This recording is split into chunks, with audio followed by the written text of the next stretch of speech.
Hi guys, welcome to the Pakistani family entertainment. तो कैसे हैं आप? अगर आपने चैनल नहीं सब्सक्राइब किया तो जल्दी से सब्सक्राइब कर दें ताकि आपको आने वाली वीडियो टाइम पर मिलती रहे, क्योंकि अक्सर लोग कहते हैं कि आपका नोटिफिकेशन नहीं आता। हाँ, भाई तो तभी आपको बता रहे होते हैं। तो भाई मेरा नाम मुजाहिद है और मेरा नाम है खुर्रम। यार भाई आज का वीडियो बहुत ही बड़ा होने वाला है भाई। आज हम रिएक्ट करने वाले हैं भगवान शिव जी के मुताबिक।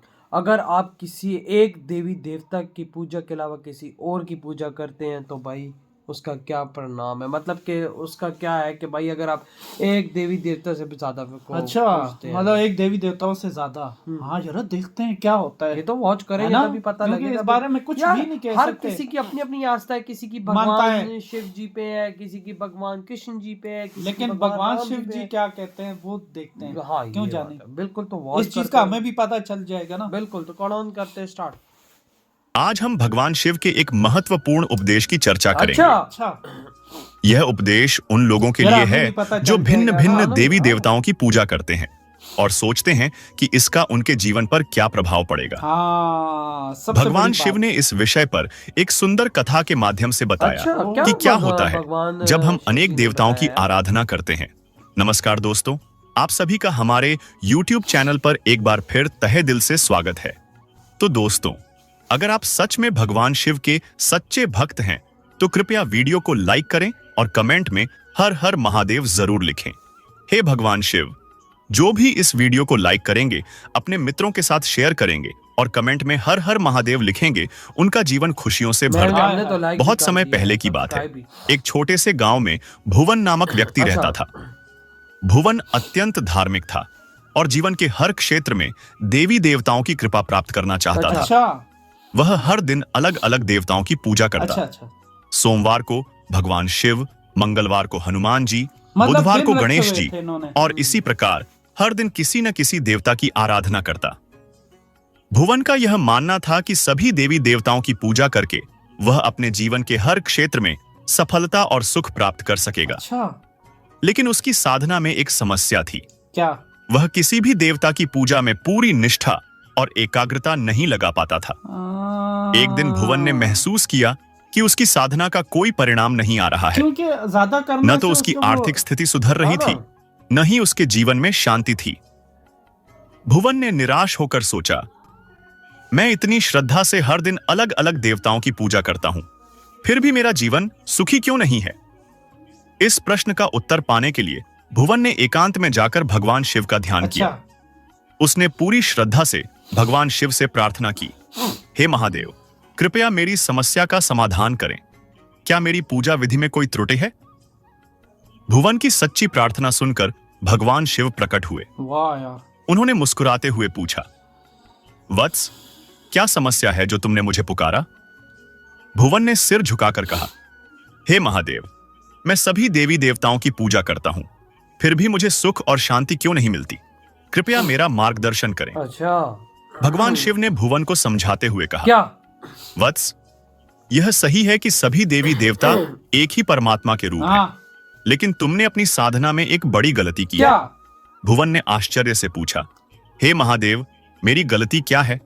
भगवान शिव ने समझाया, वत्स, जब तुम भिन्न भिन्न देवताओं की पूजा करते हो लेकिन उनमें से किसी एक के प्रति पूरी निष्ठा और समर्पण नहीं रखते तो तुम्हारी साधना अधूरी रह जाती है। उन्होंने एक उदाहरण देते हुए कहा, मान लो तुम्हारे पास 5 खेत हैं और तुम हर खेत में थोड़ा थोड़ा बीज बोते हो, लेकिन किसी भी खेत की पूरी देखभाल नहीं करते, क्या तुम्हें अच्छी फसल मिलेगी? भुवन ने सिर हिलाकर कहा, नहीं महादेव, फसल अच्छी नहीं होगी। भगवान शिव बोले, यही नियम साधना पर भी लागू होता है। जब तुम किसी एक देवता को अपना आराध्य मानकर उसकी पूजा में पूर्ण निष्ठा से लीन हो जाते हो, तब तुम्हें उस देवता की कृपा प्राप्त होती है। अन्य देवी देवताओं की पूजा करना गलत नहीं है, लेकिन तुम्हें यह समझना होगा कि सभी देवता एक ही ब्रह्म के विभिन्न रूप हैं। भगवान शिव ने भुवन को यह सलाह दी, वत्स, अपनी साधना को एक दिशा दो। यह समझो कि सभी देवी देवता ब्रह्म के अंश हैं। जब तुम किसी एक देवता की पूजा में पूर्ण समर्पण करोगे तो तुम्हें सभी देवताओं की कृपा प्राप्त होगी। भुवन ने भगवान शिव के उपदेश को समझा और निश्चय किया कि वह अपनी साधना को एकाग्र करेगा। उसने भगवान शिव को अपना आराध्य मानकर उनकी निष्ठा से पूजा शुरू भगवान की। शिव जी की कुछ ही समय में उसके जीवन में सुख, शांति और समृद्धि यार, आने लगी। ये देखो यह कहानी हमें सिखाती है कि अंदाजा तो सभी लगा लो। देवी देवता एक ही परमात्मा के स्वरूप हैं। किसी एक देवता की पूजा में पूर्ण निष्ठा और समर्पण रखने से हमें सभी देवताओं की कृपा प्राप्त होती बाकी है। उससे सबकी भिन्न भिन्न आराधना करना गलत नहीं है, लेकिन साधना में एकाग्रता और समर्पण होना आवश्यक है। क्या आप उसी की तरह दोस्तों, हो जो फूल भगवान शिव का यह उपदेश हमें बताता है कि भक्ति में स्थिरता और निष्ठा कितनी महत्वपूर्ण ये है। बात मुझे खुद अभी अगर समझ आपको यह कथा और भगवान शिव का ज्ञानवर्धक उपदेश पसंद आया हो तो इसे लाइक।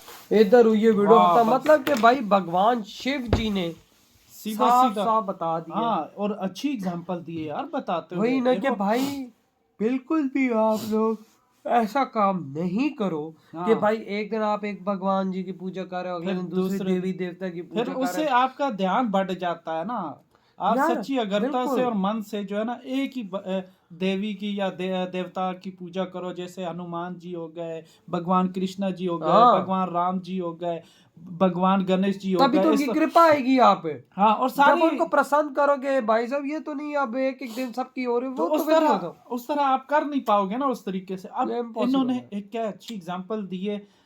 वैसे होता है कोई कोई समझ नहीं पाता। उन्होंने कहा अब जैसे मान लो कि तुम्हारे 5 खेत हैं हाँ और सब में तुमने फसल उगा ली है, तो क्या सब में अच्छी उगेगी? ना, और वही अगर तुम एक ही में फसल उगाओगे, उसी पे तुम्हारा ध्यान मन हर चीज उसी पे लगा होगा, तो तुम वो अच्छी फसल फसल उन देगी। 5 से ज्यादा होगी। हाँ, उन 5 से ज्यादा होगी। अगर तुम 5 में होगे, तुम्हारा ध्यान बटा होगा, तुम कहोगे कभी ये कभी ये, तो उस तरीके से जो है ना वो फ्लॉप हो अरे जाएगा। भगवान शिव जी के समझाने के बाद उसने वही किया और देख उसकी जिंदगी किस तरह से खुशहाल हो गई। जिंदगी बदल गई उसकी यार, जिंदगी। यार ये देखो यार भगवान शिव जी समझाते भी फिर उन्हीं को ही है ना, सीधा रास्ता भी उन्हीं को दिखाते जो उनके बहुत भटके हुए प्रिय थोड़े होते हैं। और प्रिय हों, उनके प्रिय जो होते हाँ। हैं। देख अपनी तरह से वो काम बहुत अच्छा कर रहा था। मतलब इतना अच्छा कर रहा था कि दुनिया में मैं कहता हूँ कि कोई एक बंदे के मतलब के कोई एक बंदा मुझे नहीं बताओ कि आजकल कोई सीधे रास्ते पे जा रहा। हाँ, यार तेरी बात सही है, लेकिन ये जो बंदा है ना, ये जो कर रहा होगा ना, ये पता है क्या कर रहा होगा कि यार मैं अगर एक साथ ज्यादा देवी देवताओं की पूजा करता हूँ तो हो सकता है मुझे ये जल्दी चीज खुशी मिल जाए, हाँ। या जल्दी सुकून मिल जाए, या बिल्कुल। जो भी उसकी इच्छा थी।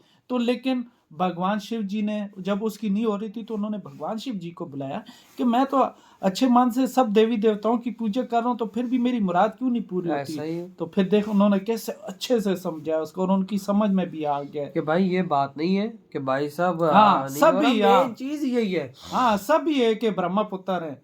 वही ना, सब कुछ यार सारे देवी देवता एक दूसरे के अवतार ही है ना। हाँ। सारे भगवान शिव जी विष्णु जी के अवतार ही हैं सारे। हाँ, वही ना। और सच्चे दिल से करोगे तो आपको हर चीज मिलेगी। बिल्कुल यार ऐसा है। सबसे बड़ी बात देख वजह, भगवान शिव जी बंदे को कैसा समझाते हैं यार।